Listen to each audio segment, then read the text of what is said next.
Bienvenidos a su programa de Derecho Familiar y Derecho Civil.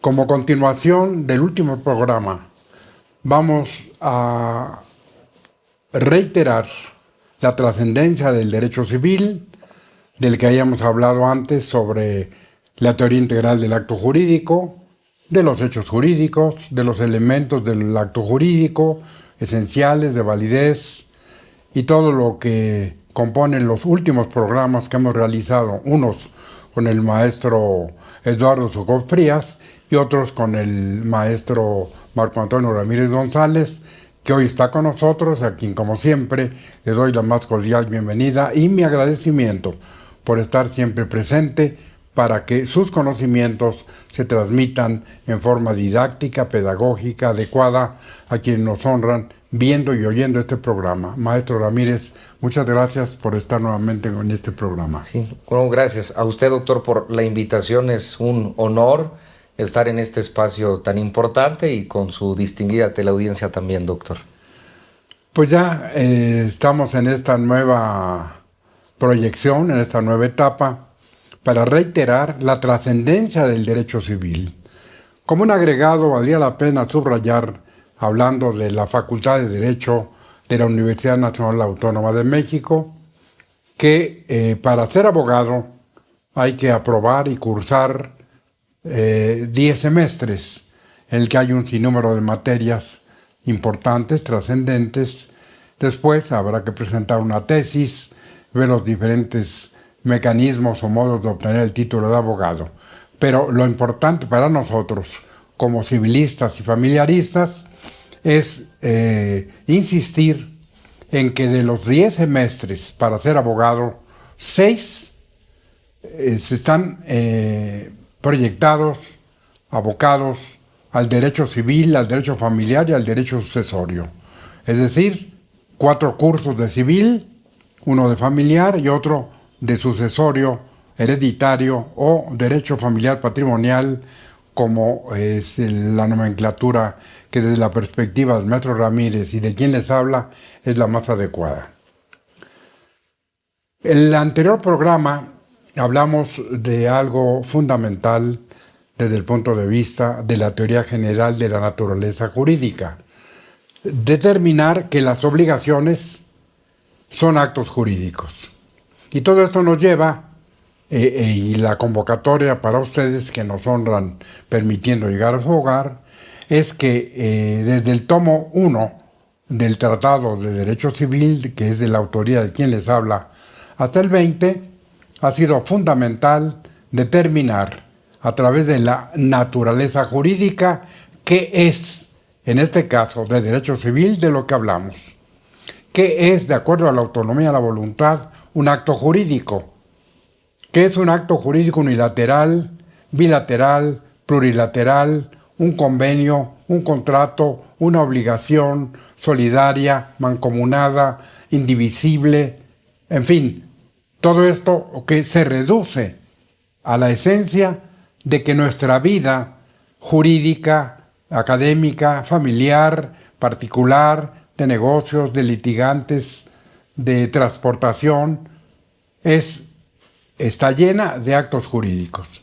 Hoy, en este programa, vamos a hablarles a ustedes, dentro de lo que el maestro Ramírez explicó de las 6 partes de los tomos 13, 14 y 15 del derecho de las obligaciones, en el que la primera señaló, ratificó la definición de obligación, sus elementos y todo lo demás. Y ahora vamos a ver, en palabras muy simples, cuál es el concepto que quien les habla propone para definir la obligación, cuáles son sus requisitos, y también vamos a dar un repaso importante sobre las 10 principales fuentes de las obligaciones en el derecho civil.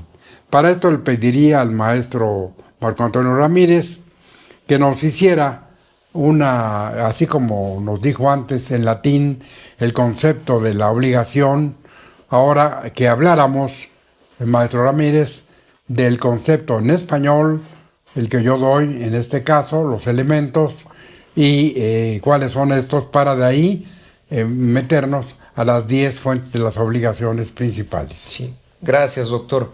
Complementando lo que dijimos, lo que expresamos del programa pasado, ya como dice usted, doctor, vimos su definición, la trascendencia etimológica, y ahora con su aportación en el tomo 3 del Tratado de Derecho Civil, doctor, de su autoría, usted crea una definición de obligación que después nos van a derivar a todos sus elementos. La obligación es un vínculo jurídico o una relación jurídica que se crea entre personas jurídicas físicas o personas jurídicas colectivas.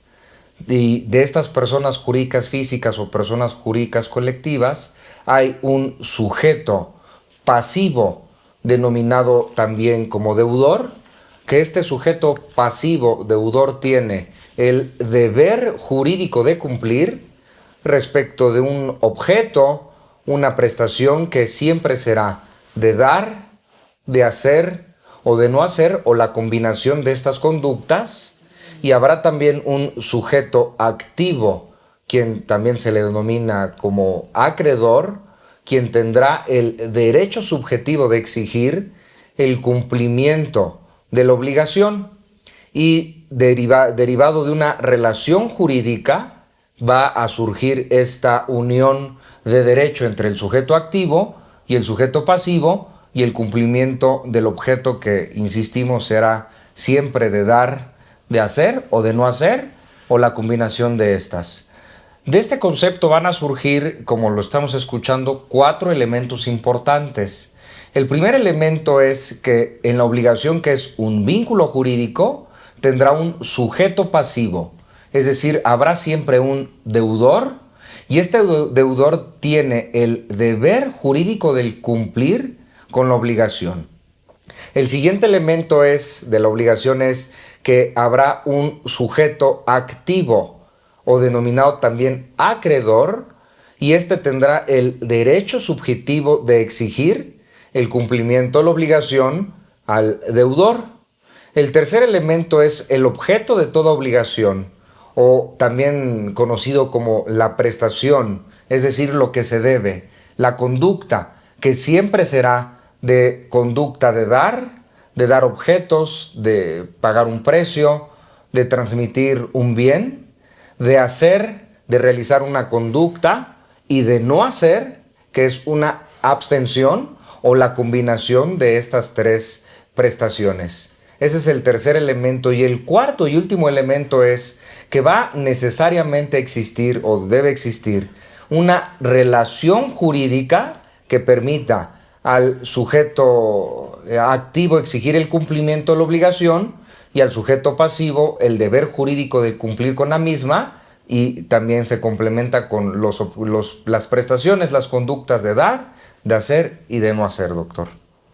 Muy bien, como siempre, brillante, mi querido Marco, porque con esa simpleza se ve la proyección, la grandiosidad del maestro que está disertando, que prácticamente, como ustedes lo escuchan, es algo muy simple, porque esto que hablamos de la obligación, cuya naturaleza jurídica es un acto jurídico, como llevemos esto al mundo del derecho, siempre tendremos que hablar de un acto jurídico, de una manifestación de la voluntad para crear, transmitir, modificar o extinguir derechos y obligaciones.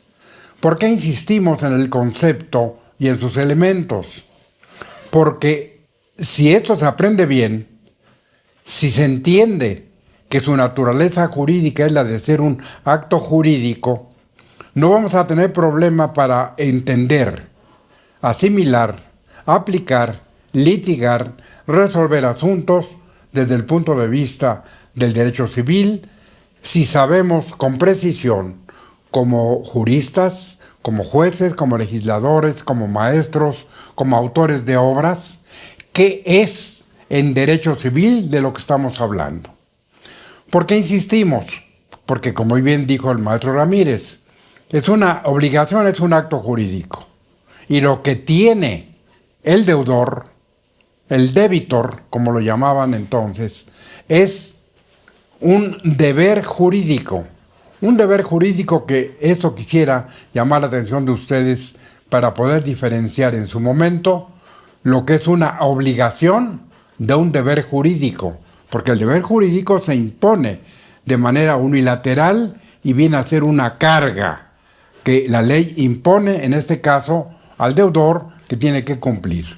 Bien decía el maestro Ramírez, vamos a hablar de esta obligación, de este vínculo jurídico. Ya tuvimos el privilegio de que lo escucháramos expresarlo en latín en el programa anterior, donde esas 14 palabras en latín que hablan de esta obligatio y los elementos que él subrayó, del juris, del jura, de la stringimur, todo lo que en sí implica ese concepto, emulando a Gallo, a Justiniano y a todos estos diversos juristas de la época de Roma que definitivamente siguieron los pasos de los juristas griegos.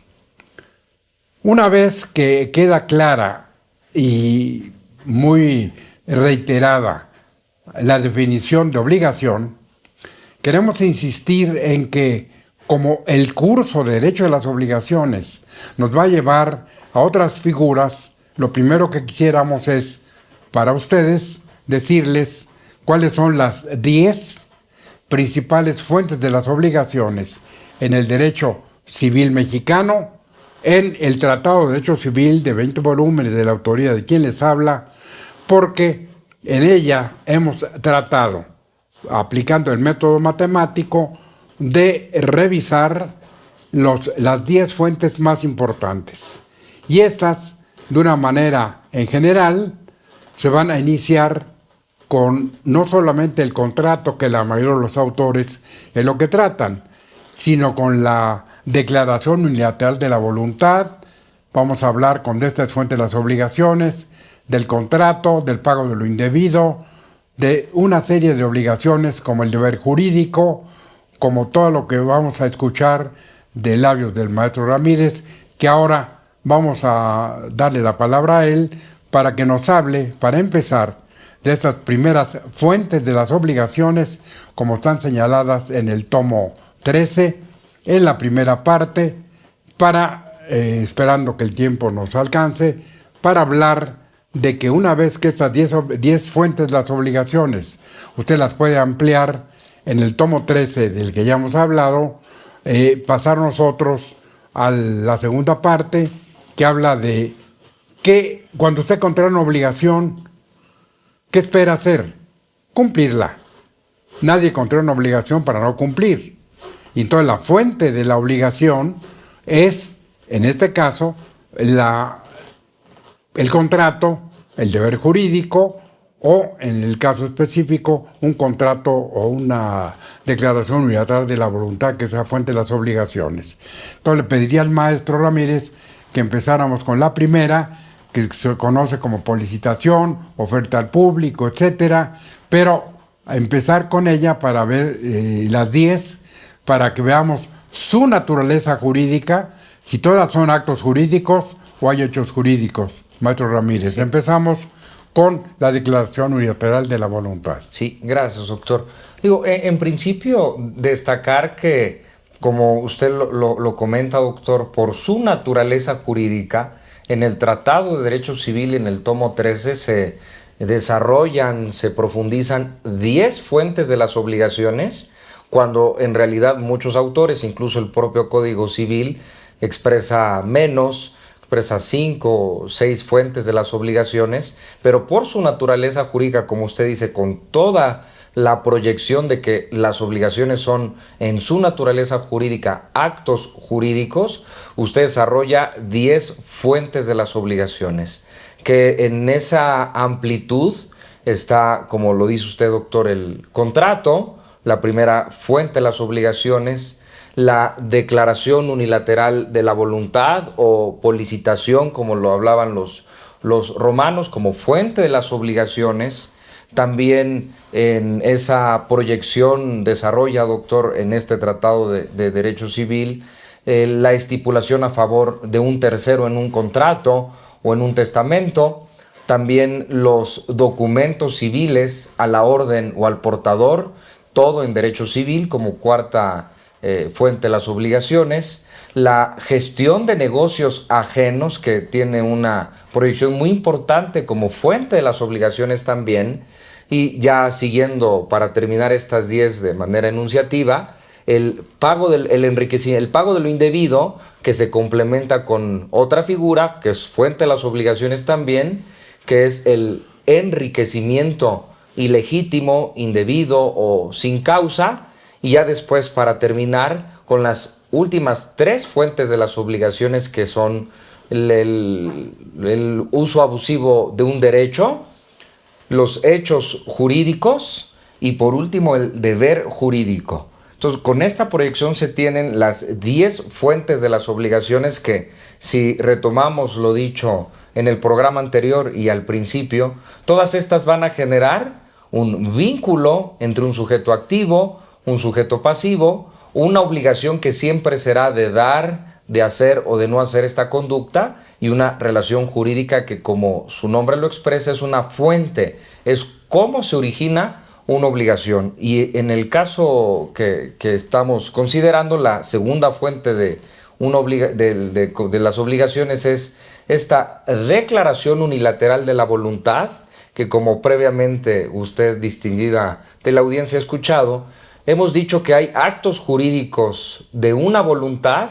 unilaterales, bilaterales de 2, plurilaterales, multilaterales, y aquí estamos en una expresión de una sola voluntad, por ejemplo, de una oferta al público, donde quien oferta tiene, y ahí viene la expresión, la obligación de sostenerlo, porque ya fue fuente de las obligaciones, ya manifestó su voluntad unilateralmente, esa oferta, esa declaración unilateral, y lo va a constreñir con los efectos jurídicos correspondientes, doctor.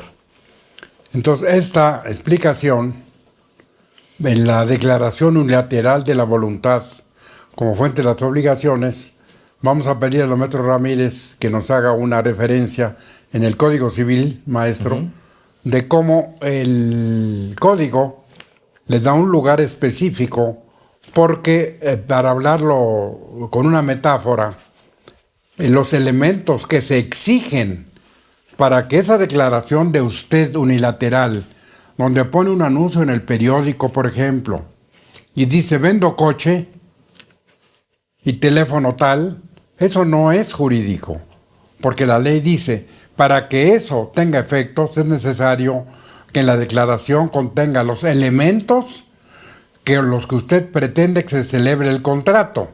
Si usted dice quiero vender un coche, tal modelo, tal marca, el estado de uso en que se encuentra, y quiero por él tal cantidad, y me voy a esperar 10 días, eso es una especie de medio contrato, porque usted está poniendo los elementos en esa declaración unilateral de la voluntad, de que si alguien lee el periódico aquí o fuera de cualquier parte y dice quiero hacer efectiva esta declaración, porque esa declaración, esto es muy importante, distinguida teleaudiencia, es un acto jurídico. Se llama declaración unilateral de la voluntad con fuente de las obligaciones, pero es un acto jurídico donde usted manifiesta su voluntad de que quiere crear, transmitir, modificar o extinguir derechos y obligaciones. Y entonces, aquel que lee el periódico, que va a ser el aceptante, va a emitir otro acto jurídico unilateral que se va a sumar al de usted, y entonces las dos voluntades va a haber un consentimiento, objeto elemental, esencial, para que la declaración de usted que ofrece y del aceptante que dice quiero, va a originar un contrato. Pero como usted, como oferente, dijo estas condiciones, es este coche, etcétera, viene el aceptante y dice estoy dispuesto. Y entonces la fuente de las obligaciones original va a convertirse en un contrato bilateral en el que usted ofreció vender y el aceptante ofreció comprar. Entonces esto, con una extensión larga, una regulación importante, va el maestro Ramírez simplemente a enunciar el título y los artículos que tiene el Código Civil, que desafortunadamente tiene una pésima sistemática, porque en lugar de hablar de actos jurídicos y decir que esta declaración son actos jurídicos, la deja a ver qué es lo que la gente piensa, Marco. Sí, sí, doctor. Y en el caso concreto, en el artículo 1860, que integra este capítulo segundo, cuyo título es de la Declaración Unilateral de la Voluntad, el legislador ordena lo siguiente. Artículo 1860. El hecho de ofrecer al público objetos en determinado precio obliga al dueño a sostener su ofrecimiento. Y es lo que regula el Código Civil, con la salvedad de lo que comenta el doctor Huitrón atinadamente, que no nos dice lo que estamos haciendo en este espacio tan importante, que es un acto jurídico unilateral donde hay una oferta y hay una obligación respecto de quien la realiza. Sí, doctor. Sí, ¿qué ¿Sigo? más dice? Después el artículo 1861 empieza a complementar el legislador la declaración unilateral, ordenando también lo siguiente. El que por anuncios u ofrecimientos hechos al público se comprometa a alguna prestación en favor de quien llene determinada condición o desempeñe cierto servicio, contrae la obligación de cumplir lo prometido. Entonces esto, para que sea más fácil para ustedes, a pesar de que el legislador dice que es un hecho, en realidad es un acto jurídico, porque el que va y declara y aparece esto en el periódico es su voluntad de un acto jurídico, no un hecho, porque va a crear, transmitir, modificar o extinguir derechos y obligaciones. Y el que acepte tampoco es un hecho jurídico, es un acto jurídico donde él dice, sí quiero comprar y estoy dispuesto a hacer ese contrato. Entonces, eso de manera general. Ahora, por el tiempo y por lo que es esta materia, yo le diría al maestro Ramírez, vamos a hablar del contrato. El contrato como otra fuente de las obligaciones tan importante. ¿Qué dice el Código Civil del contrato como esta manifestación de la voluntad de dos partes, etcétera? Sí, doctor. Aquí digo lo que se destaca, que es el libro cuarto de las obligaciones. En la primera parte de las obligaciones en general, el título primero, fuentes de las obligaciones. El capítulo primero, que lo titula el legislador contratos, expresa en dos artículos diferenciando el convenio y el contrato. En el primero, el artículo 1792, el legislador dice que convenio es el acuerdo de dos o más personas para crear, transmitir, modificar o extinguir obligaciones. Y el artículo 1793, el legislador expresa que los convenios que producen o transfieren las obligaciones y derechos toman el nombre de contratos. Pero aún así, y sobre todo para ustedes que nos honran permitiendo llegar a su hogar, es más fácil si sustituimos esas palabras por acto jurídico, porque en realidad lo que está haciendo el código al decir es un contrato que crea y transmite derechos y obligaciones, pues es un acto jurídico que solamente crea y transmite. Y dice, y cuando es convenio, además de crear y transmitir, modifica o extingue. Por eso, no a todo se le puede llamar convenio. Por ejemplo, la transacción. Si la transacción es un contrato que sirve para resolver controversias presentes o futuras, pues es un error decir que la transacción sea un contrato, porque ya vimos, es un acto jurídico, pero el acto jurídico que crea, transmite, modifica o extingue derechos y obligaciones es un convenio, no es un contrato.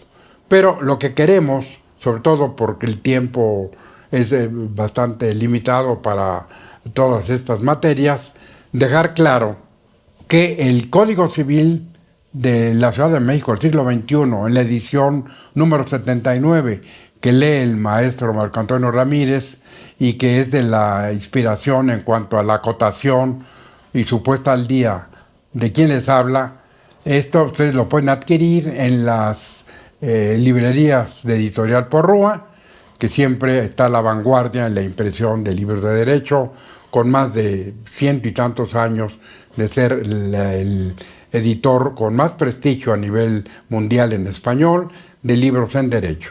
Entonces, después de que ya hablamos de la declaración unilateral de la voluntad y del contrato, iríamos a la tercera fuente de las obligaciones, que creo que es los documentos civiles pagaderos a la orden o al portador. ¿Hace alguna referencia a ella o cuál es la tercera? Sí, el que es la estipulación a favor de un tercero. Eso es. En un contrato. Hay que explicar en qué consiste esa estipulación para que ese tercero, el contrato, se quede beneficiario y la obligación que surge. Aunque esta es una materia compleja, pero vamos a tratar de hacerla más simple. Sí, porque hay que tomar en cuenta que insistimos de manera permanente que estamos en presencia de actos jurídicos, de acuerdos de voluntades, de fuentes de obligaciones. Y la tercera fuente de las obligaciones, que es la estipulación a favor de un tercero en un contrato, en un testamento, va a derivar que en un acto jurídico, en un contrato, haya una tercera persona que se vea beneficiada, y al momento de designarse esa expresión de la voluntad, habrá una obligación para que en un momento dado estas palabras y sujetos ya se reconocen. El obligado, es decir, el deudor, tiene la obligación de cumplir en relación del beneficio a una tercera persona que no forma parte de la relación substancial en el acto jurídico del contrato que se está firmando, sino se va a beneficiar. Y esto es importante porque la ley también nos va a remitir que al momento de crearse esta obligación, el beneficiado va a tener, esta expresión también es importante, ya el derecho subjetivo de exigir que se cumplimente, que se realice la conducta por la cual se está beneficiando. Y el énfasis a esto es que en esta estipulación a favor de un tercero va a ser fuente de obligaciones cuando se pacta, porque son, por su naturaleza jurídica, actos jurídicos, doctor. Muy bien, entonces ya 3 fuentes hemos agotado, vamos a la cuarta, de acuerdo al Tratado de Derecho Civil, el tomo 13, que corresponde a la... a los documentos civiles. Eso es. Que son los documentos civiles a la orden o al portador, que nuevamente insistimos, son actos jurídicos, son documentos de derecho civil, no de derecho mercantil, donde habrá en un momento dado una letra de cambio, una cantidad específica para pagar a quien porte ese documento civil o a la orden de una persona que se establezca en este documento civil a la orden o al portador, y va a generar una obligación donde será, que fíjese, distinguida la audiencia, que esto es importante y trascendente, porque habrá una conducta de dar, de hacer, de no hacer, como lo hemos dicho, pero sobre todo de dar, que en favor de quien esté a nombre nominativo ese documento civil, tendrá nuevamente, parece como reiteración pues muy determinante, habrá un derecho subjetivo del que se está beneficiando, del que está con el nombre o quien porte ese documento civil,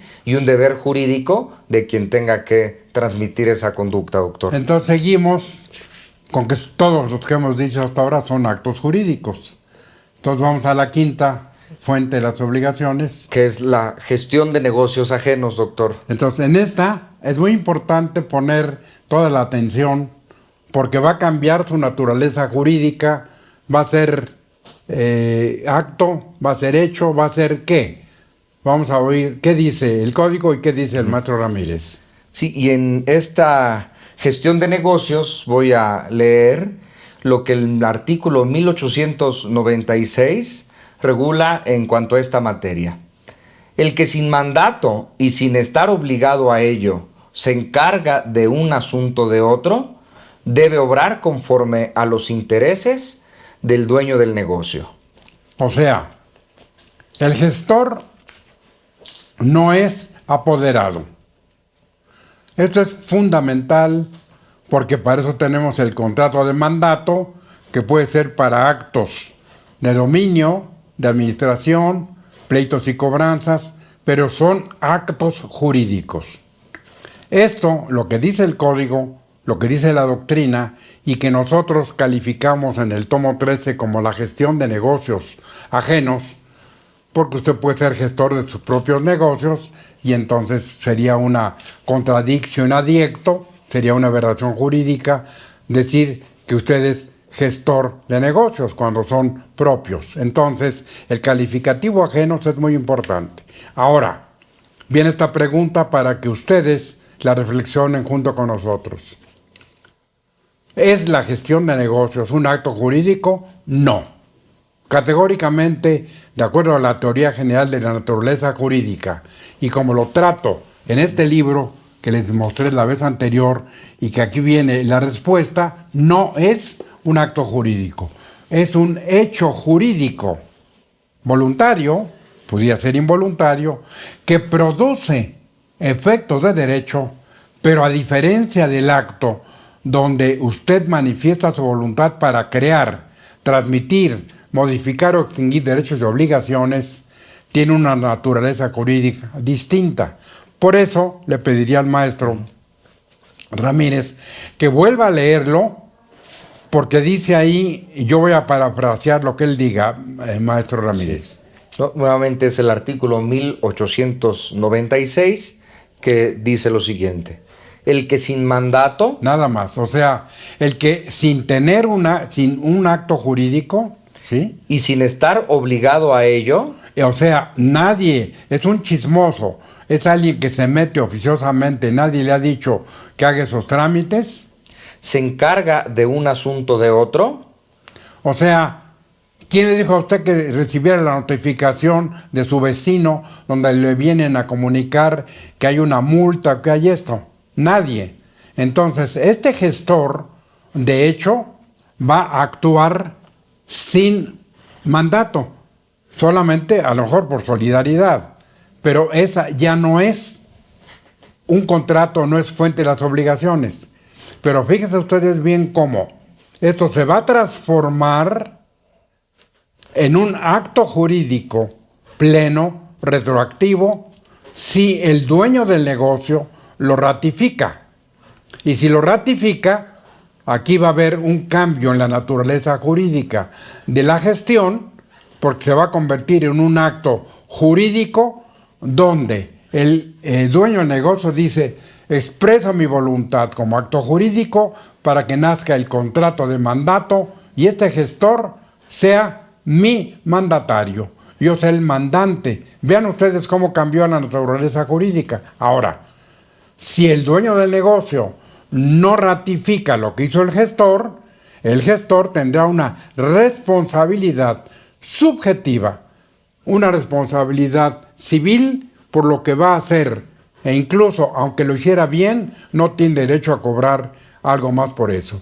Es una materia compleja. No sé si puedas leer algún otro artículo para pasar a la siguiente por el tiempo, Marco. Sí, doctor. Y en el caso de lo que usted comenta, doctor, el artículo 1906, en efecto, expresa que la ratificación pura y simple del dueño del negocio produce todos los efectos de un mandato. La ratificación tiene efecto retroactivo al día en que la gestión principió, es decir, complementando que de ser un hecho jurídico por su naturaleza jurídica va a cambiar a ser un contrato de mandato en un acto jurídico. Exactamente. Entonces ese mandato, para verlo en general, es un acto jurídico.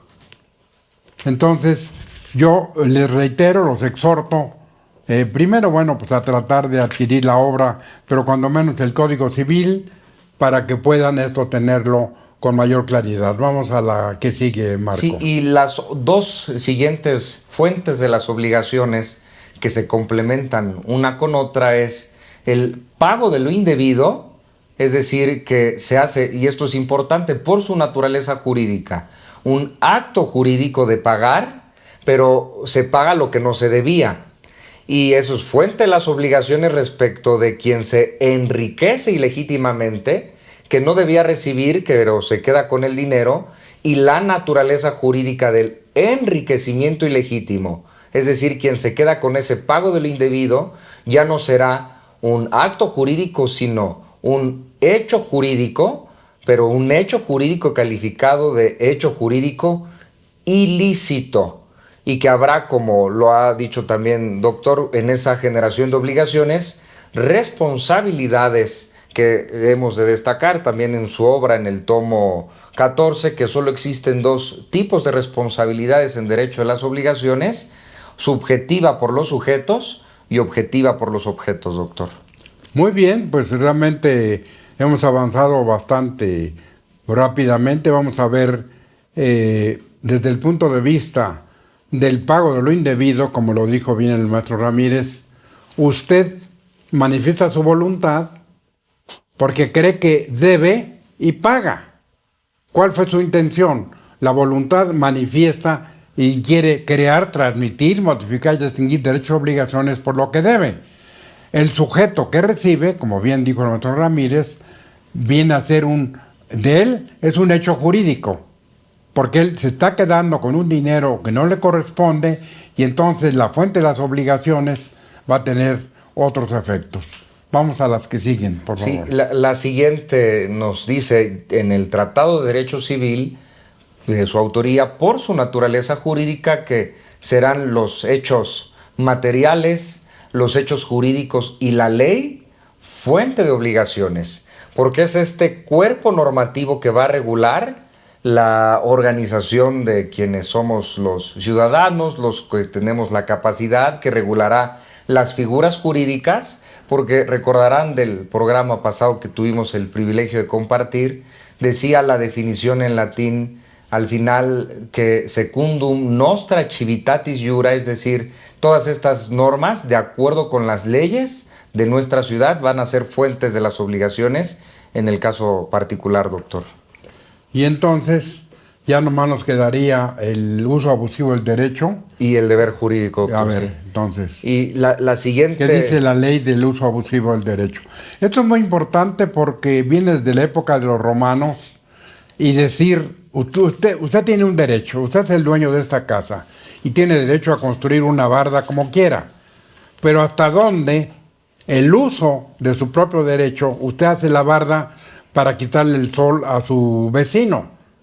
Entonces hay un abuso de sus derechos de propiedad, y entonces dice la ley, ese abuso va a ser fuente de las obligaciones, porque usted no solamente lo usó, sino que abusó de él para causar un daño, y esto va a ser fuente de las obligaciones, Marco.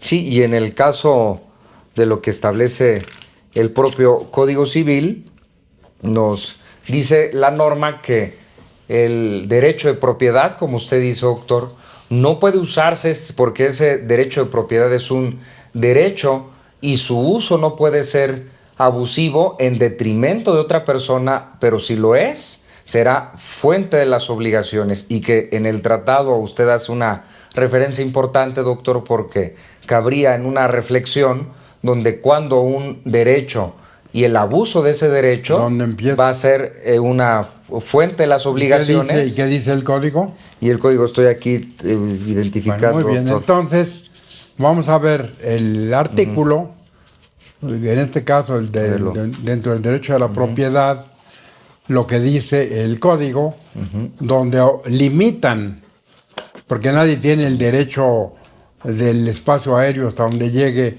y para el subsuelo hasta la corteza terrestre, porque la ley dice hay que usarlo con medida, hay que usarlo para fructificar, no para causar un daño.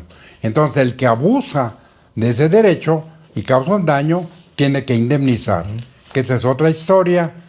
Y después va a venir del uso abusivo del derecho el deber jurídico, que nuevamente tenemos que considerar cuál es su naturaleza jurídica.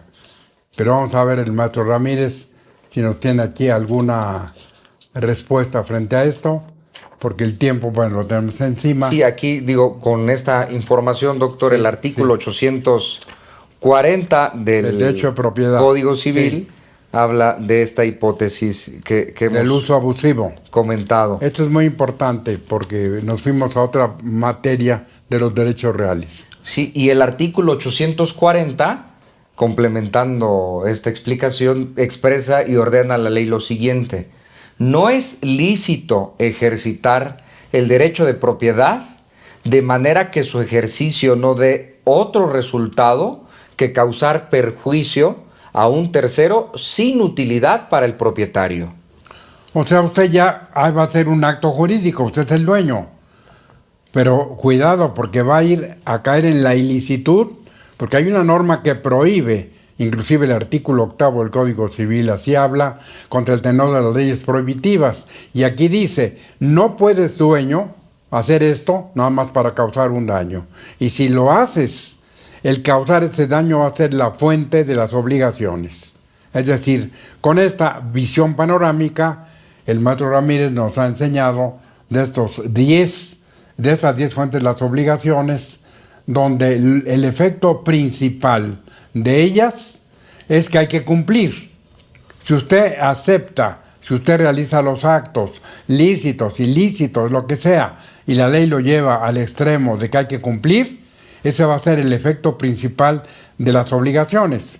Pero de este tema, del cumplimiento de las obligaciones, vamos a hablarles en otro programa, desde el punto de vista siempre del derecho civil, con la presencia del maestro Ramírez, para que podamos continuar con este análisis un poco apresurado desde los tomos 13, 14 y 15, el derecho de las obligaciones, como ahora ya en esta primera y segunda parte hemos podido dar una perspectiva importante para que en la segunda, donde vamos a hablar del pago, como efecto de cumplimiento de las obligaciones, lo trataremos en un próximo programa. Por lo pronto, maestro Ramírez, si quieres hacer una síntesis, una conclusión de lo que hemos dicho en este programa, será muy importante para la distinguida teleaudiencia. Sí, porque estamos aquí haciendo un recorrido importante que, destacando la trascendencia del Tratado de Derecho Civil de su autoría, doctor, que son 10 fuentes de las obligaciones, y como usted escuchó y apreció, estábamos en el estudio completo de los 3.074 artículos que tiene el Código Civil para resumir que existen 10 fuentes de las obligaciones.